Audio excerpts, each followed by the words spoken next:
He lost his children, his money, his health, his friends. And even then, he did not curse God. But what Job didn't know is that everything was a wager. Today I'm gonna tell you the story of Job, but from an angle no one tells you.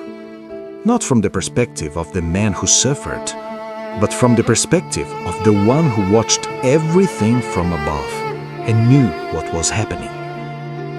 Because there is a scene before Job's suffering that completely changes the meaning of everything.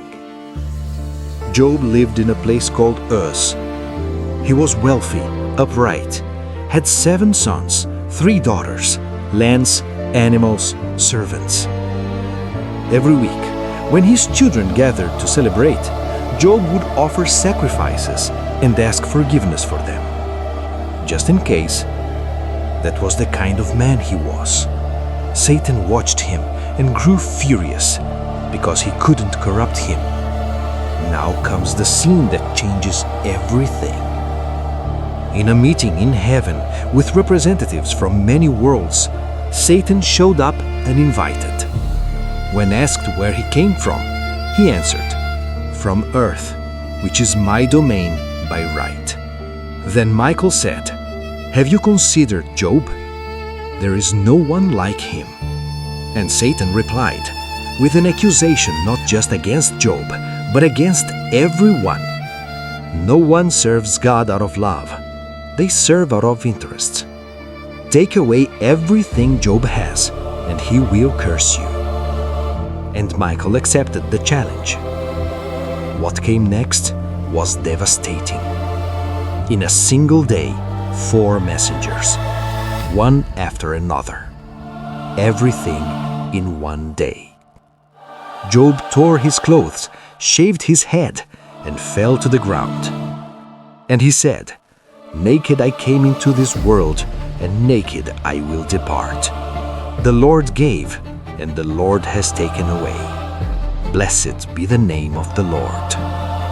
Satan was astounded, but he didn't give up. Touch his body, and you will see. Job was covered in sores from head to toe. He sat in ashes, scraping his wounds.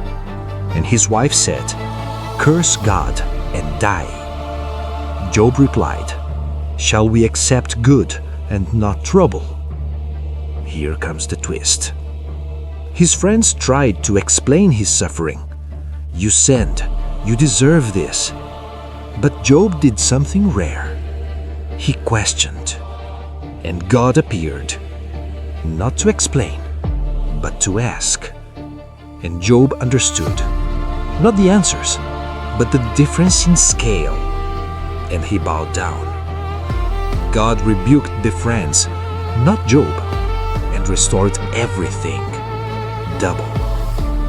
But what remains is not the restoration. It's what came before. A man who lost everything without knowing why, and still did not deny what he believed. Job proved something without even knowing he was proving it. If you want more stories like this, the next video is right here. Leave a like, it really helps. See you there.